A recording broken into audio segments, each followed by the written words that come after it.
અને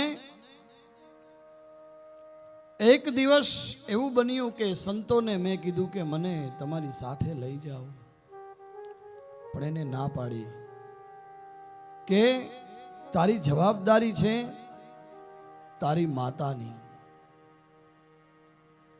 અને જવાબદારી તો નિભાવવી જો.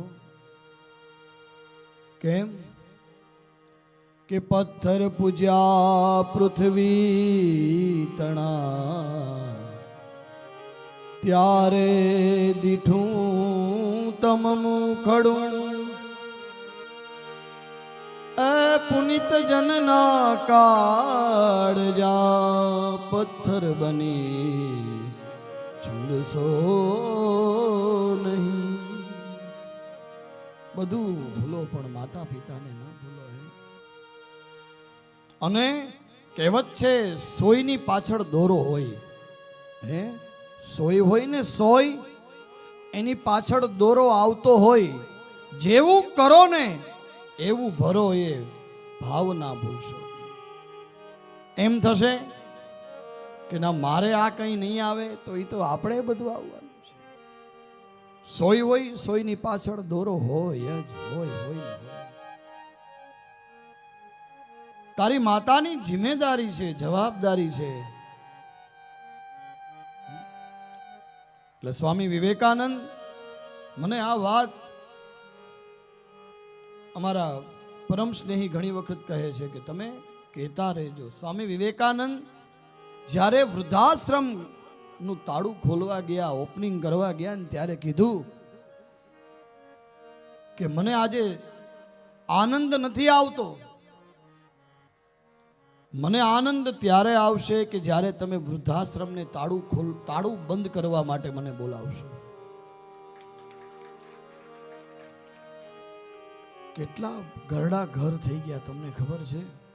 નામ આપી દીધું, હે અલગ અલગ. હવે તો નામે બધા શાંતિવન ને આ વન ને હશે. સારી વાત છે, જરૂરી છે. કેમ કે હવે કોઈ પાડતું નથી માતા પિતાને. ખરેખરથી અમે જોઈએ ઘણી ઘણી જગ્યાઓ પર જઈએ ત્યાં અનુભવ કરીએ છીએ, એટલે કહું છું. અને એક દિવસ એવું થયું કે મારી માં, નારદજી કહે છે કે ગૌશાળામાં ગયા છે, ને ગૌશાળામાં એને સર્પનો દંશ થયો છે ને મૃત્યુ પામ્યો છે. મૃત્યુ પામી એટલે આમ શું થયું? દુઃખ તો થયું જ. મારી માં હતી ને, હે ને કોને ન થાય? હે યમુનાના નીર તો વધે ઘટેરેલો, આ જનનીનો નેહ બારે માસ જોવા જનની, જોડ સખી નહીં જડે. હે મીઠા એ મધુ ને મીઠા મેં હુલારેલો, એથી મીઠી છે મોરી માત જોયા જનની, જોડ સખી નહીં જડે રેલો. બહુ દુખી કરે અમુક માતા અને પિતાને. જોડ સખી નહીં જડે. અરે કયા જન્મમાં તમે ચૂકવશો? તમે જોવ તો ખરા. હે ઘણી ઘણી ફરિયાદો, બરાબર ને વીણાબા? હે બેસતા વરસ બગાડે દીકરાઓ, શું કરવું? હે તમે શું પામશો?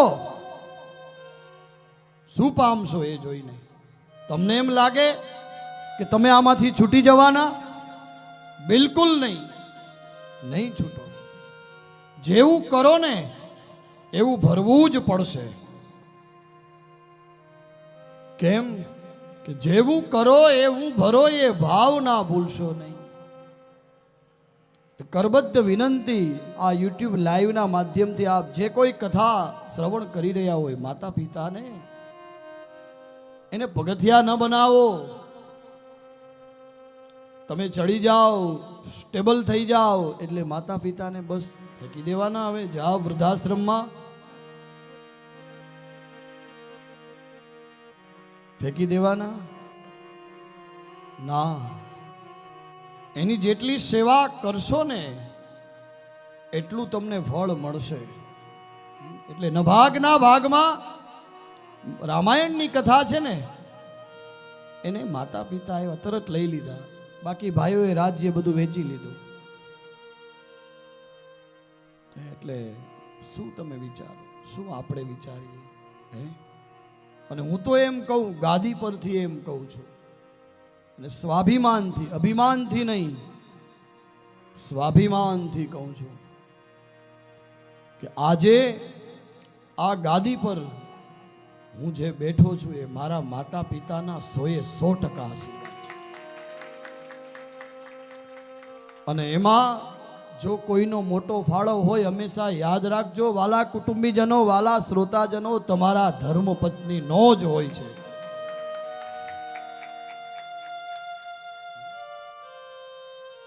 કોઈ પણ સ્ત્રી છે ને એ બધું ઘર સાચવે, એ મારું કરીને રહે ને તો જ ઘર મારું રહે, નહીં તો બધાનું થઈ જાય.